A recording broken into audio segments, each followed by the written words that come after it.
মৰমৰ ছাত্ৰ-ছাত্ৰীসকল, আজি আমি আৰম্ভ কৰিবলৈ লৈছোঁ সত্যনাথ বৰাদেৱৰ দ্বাৰা ৰচিত ধনৰ ব্যৱহাৰ। তোমালোকে প্ৰত্যেকৰে জীৱনত এটা লক্ষ্য আৰু উদ্দেশ্য আছে, সেই হিচাপে তোমালোকে বিদ্যা আৰম্ভ কৰিছা। আমাৰো তেনেকৈ আমাৰ সাহিত্য সৰবৰ যিখিনি পাঠ দিছে প্ৰত্যেকৰে এটা উদ্দেশ্য আৰু লক্ষ্য আছে। এতিয়া ধনৰ ব্যৱহাৰ পাঠটো দিয়াৰ উদ্দেশ্য কি, আমি সেই বিষয়ে এতিয়া আলোচনা কৰিম। তোমালোকে প্ৰত্যেকেই জানা যে ধন আমাৰ জীৱনৰ এটা অত্যাৱশ্যকীয় সামগ্ৰী। ধন নহ'লে আমাৰ জীৱন নচলে। কিন্তু এই যে আমি ধন উপাৰ্জন কৰিম, কিন্তু সেই ধনৰ ঘটিলে নহ'ব, তাৰ আমি সৎ ব্যৱহাৰো জানিব লাগিব। তাৰ সৎ ব্যৱহাৰ জানিলেহে আমি আমাৰ জীৱনটো সৎভাৱে পৰিচালনা কৰিম আৰু যিখিনি টকা আমি উপাৰ্জন কৰিম সেই উপাৰ্জনেৰে আমি ভালদৰে জীৱনটো পৰিচালনা কৰিম। সেই উদ্দেশ্যে তোমালোকক এতিয়া ধনৰ ব্যৱহাৰ পাঠটো দিয়া হৈছে। এতিয়া আমি আমাৰ সাহিত্য সৰভৰ এই প্ৰথম গদ্যটোৱে হৈছে সত্যনাথ বৰাদেৱৰ ধনৰ ব্যৱহাৰ।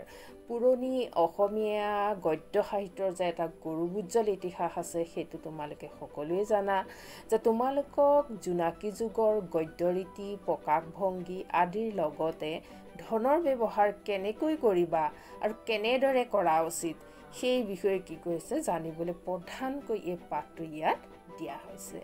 দ্বিতীয়তে, এগৰাকী উল্লেখযোগ্য গদ্য লেখক হিচাপে খ্যাতি অৰ্জন কৰা তথা অসমীয়া সাহিত্য ব্ৰেকন হিচাপে পৰিচিত সত্যনাথ বৰাৰ চমু পৰিচয়, গদ্য ৰচনাৰ নিদৰ্শন দাঙি ধৰাৰ এই পাঠটোৰ আমি ইতিমধ্যে পাঠটো নিৰ্বাচন কৰা উদ্দেশ্যৰ বিষয়ে গম পালোঁ। ইয়াৰ বিষয়ে পিছতে আমি এতিয়া আৰম্ভ কৰিবলৈ লৈছোঁ লেখক পৰিচয়। গুৱাহাটী ভৰলুমুখত জন্ম লাভ কৰা সত্যনাথ বৰাদেৱে গুৱাহাটীত হাইস্কুল শিক্ষা শেষ কৰি উচ্চ শিক্ষাৰ বাবে কলিকতালৈ যায়। তেখেতে জন্ম লাভ কৰিছিল 1860 চনত। কলিকতাত তেওঁ 1889 চনত BL পৰীক্ষাত উত্তীৰ্ণ হৈ গুৱাহাটীৰ আৰ্ল কলেজ আৰু কটন কলেজত কিছুদিন অধ্যাপনা কৰে। পাছলৈ অধ্যাপনা বাদ দি গুৱাহাটীতে ওকালতি কৰিবলৈ লয়। সত্যনাথ বৰাদেৱৰ প্ৰথমখন গ্ৰন্থ গীতাৱলী প্ৰকাশ পাইছিল 1888 চনত। এইখন আছিল গীতৰ পুথি। তেওঁ ৰচনা কৰা এখনি উল্লেখযোগ্য ব্যাকৰণ হ'ল বহল ব্যাকৰণ। কেন্দ্ৰসভা, সাহিত্য বিচাৰ, সাৰথি, চিন্তাকলি আদি বৰাদেৱৰ প্ৰবন্ধ আৰু সমালোচনামূলক পুথি। আকাশ ৰহস্য অসমীয়া সাহিত্যত বিজ্ঞান বিষয়ৰ প্ৰথম গ্ৰন্থ। 1901 চনত গুৱাহাটীৰ পৰা প্ৰকাশ পোৱা জোনাকী আলোচনীখন তেওঁ সম্পাদনা কৰে।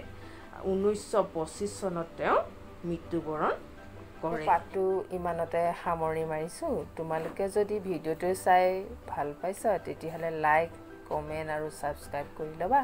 পুনৰ আকৌ লগ পাম। ধন্যবাদ।